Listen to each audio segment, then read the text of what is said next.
இளசுகளின் மனம் மறந்துவிடாது அலைபாயும் ஒரு தினம் என்றால் பிப்ரவரி 14ஆம் தேதி காதலர் தினம். வாலிபர்கள், வயோதிகர்கள், தம்பதிகள் என்று பலரும் பூச்செண்டு பரிசு பொருட்கள் கொடுத்து வாழ்த்து தெரிவிக்கின்றார்கள். முக்கியமாக வாலிபர்கள் தங்களுடைய காதலை புனிதப்படுத்தக்கூடியதாக அத்தினத்தை பூஜிக்கின்றார்கள். தனது பிறந்த நாளை மறந்துவிட்டாலும் காதலர் தினத்தை மறந்துவிட முடியாத நிலையில் இத்தினம் முக்கியத்துவம் பெற்றுவிட்டது. காதலர் தினம் மேற்கத்திய உலகில் சீரழிந்து போன கலாச்சாரத்தின் சிந்தனையால் உருவான தினம். இரவு 12 மணிக்கு காதலர்கள் ஒன்று கூடி முத்தமிடுவதும், பூச்செண்டுகளை பரிமாறுவதும், பரிசில்களை கொடுப்பதும், உல்லாசமாக ஊர் சுற்றுவதும், தனித்து நின்று உறவு கொள்வதும் மிகப்பெரிய நாகரிகம்.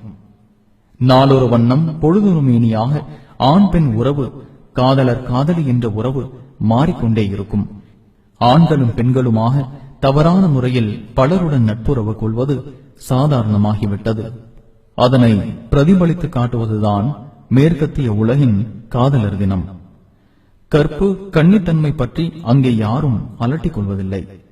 பரஸ்பரம் உடம்புகளை மாற்றிக்கொள்வதில், கண்டவருடன் கூடிக்கொள்வதில் அலாதியான திருப்தி அவர்களுக்கு. இளம் பெண்களின் உடைகளை உரித்தெடுத்து பவனி வரவிடுவதும், அதற்கு புள்ளிகள் போட்டு கிரீடம் சூட்டுவதும் அவர்களுடைய பொழுதுபோக்கு. அழகு ராணி எனும் பெயரில் பெண்களின் அங்கங்களை அளந்து பார்த்து ரசிப்பதும் ருசிப்பதும் அவர்களுடைய கௌரவமான பொழுதுபோக்கு. பெண்ணின் கற்பை மயக்க மருந்தாக உட்கொள்வதற்கான அனைத்து வாய்ப்புகளையும் வழிகளையும் தாராளமாக ஏற்படுத்திக் கொள்கின்றார்கள். அதற்காகவே பல தினங்களை, பல சந்தர்ப்பங்களை ஏற்படுத்துகின்றார்கள். மேலை நாடுகளில் பிள்ளைகளுக்கு தாய் சொல்லும் அட்வைஸ், மகளே, யாரோடு கூடினாலும் கருத்தடை உரையை பயன்படுத்த மறந்து விடாதே என்பதுதான். கற்பை இழந்தாலும் கர்ப்பத்தோடு வராது என்பது தார்மீக மந்திரம். அங்கே பாடசாலைகளுக்கு செல்லும் பிள்ளைகளும், தொழிலுக்கு செல்லும் பெண்களும் தங்களது பைகளில் கருத்தடை மாத்திரை, கருத்தடை உரை வைத்துக் கொள்ள மறந்துவிட மாட்டார்கள்.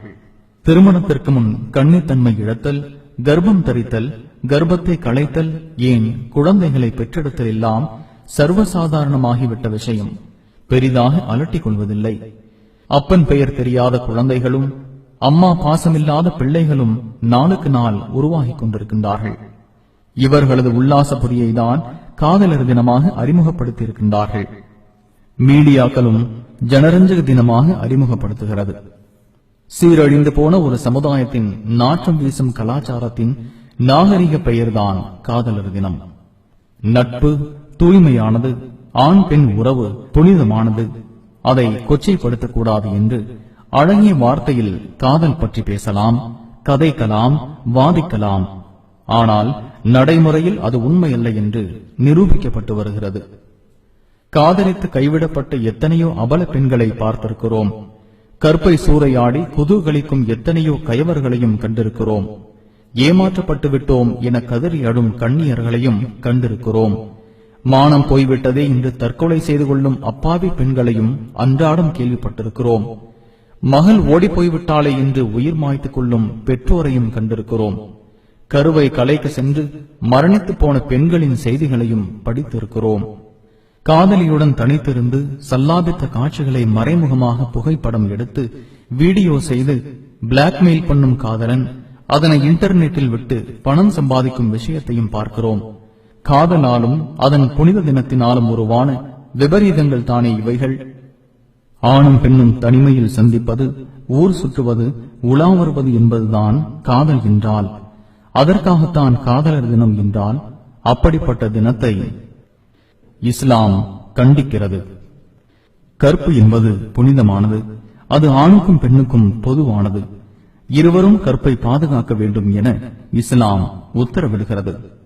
திருக்குர்ஆனில் இறைவன் கூறுகின்றான், தங்கள் பார்வைகளை தாழ்த்திக் கொள்ளுமாறும் தங்களது கற்பை பேணிக் கொள்ளுமாறும் நபியே, விசுவாசிகளான ஆண்களுக்கு நீர் கூறுவீராக. தங்கள் பார்வைகளை தாழ்த்திக் கொள்ளுமாறும் தங்களது கற்பை பேணிக் கொள்ளுமாறும் நபியே, விசுவாசிகளான பெண்களுக்கும் நீர் கூறுவீராக. குர்ஆன் 24வது அத்தியாயம் 30 மற்றும் 31வது வசனங்கள். பெண்கள் இருக்கும் இடத்திற்கு நீங்கள் செல்வதை பற்றி உங்களுக்கு எச்சரிக்கிறேன் என்று நபி ஸல்லல்லாஹு அலைஹி வஸல்லம் அவர்கள் கூறினார்கள். அப்போது ஒரு நபி தோழர் கணவனின் நெருங்கிய உறவினர் அப்பெண்ணிடம் செல்லலாமா என்று கேட்டார். அதற்கு நபி அவர்கள், கணவனின் நெருங்கிய உறவினர் மரணத்தை போன்றவர் என்று கூறினார்கள். நூல்கள் புகாரி, முஸ்லிம். உங்களில் ஒருவர் அந்நிய பெண்ணிடம் அவளுடைய தந்தை, சகோதரன், மகன் போன்ற மகரமான உறவினர்கள் உடன் இருந்தாலே அன்றி தனியே இருக்க வேண்டாம் என நபி ஸல்லல்லாஹு அலைஹி வஸல்லம் அவர்கள் கூறினார்கள். நூல்கள் புகாரி, முஸ்லிம். சமுதாய கட்டுப்பாட்டை தகர்த்தெறியக்கூடிய அர்த்தமற்ற செயற்பாடுகளை இஸ்லாம் தடை செய்கிறது. எச்சந்தர்ப்பத்திலும் அந்நிய ஆணும் அந்நிய பெண்ணும் தனிமையில் சந்திப்பது, பேசுவது, ஊர் சுற்றி திரிவதை தடுக்கிறது. பெண்ணின் நன்மையை கருதியே இஸ்லாம் இந்த தடை உத்தரவை பிறப்பிக்கின்றது. ஒரு பெண் தனக்கு விருப்பமான ஒரு கணவனையும் ஒரு ஆண் தனக்கு விருப்பமான மனைவியையும் தேர்ந்தெடுப்பதை இஸ்லாம் தடுக்கவில்லை.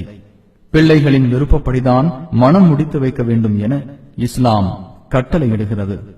இதற்காக இவர்கள் வேலி தாண்டி போக வேண்டும் என்று இஸ்லாம் கூறவில்லை.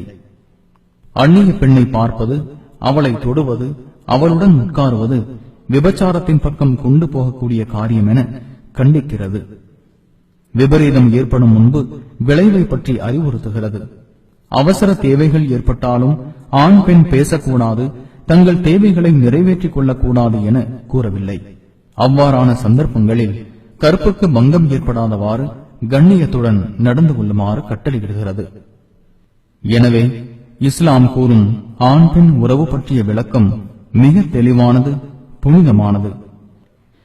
அதனை தாண்டி போகும் செயலை ஒட்டுமொத்த மனித சமுதாயத்தின் நலனுக்காக இஸ்லாம் தடை செய்கிறது.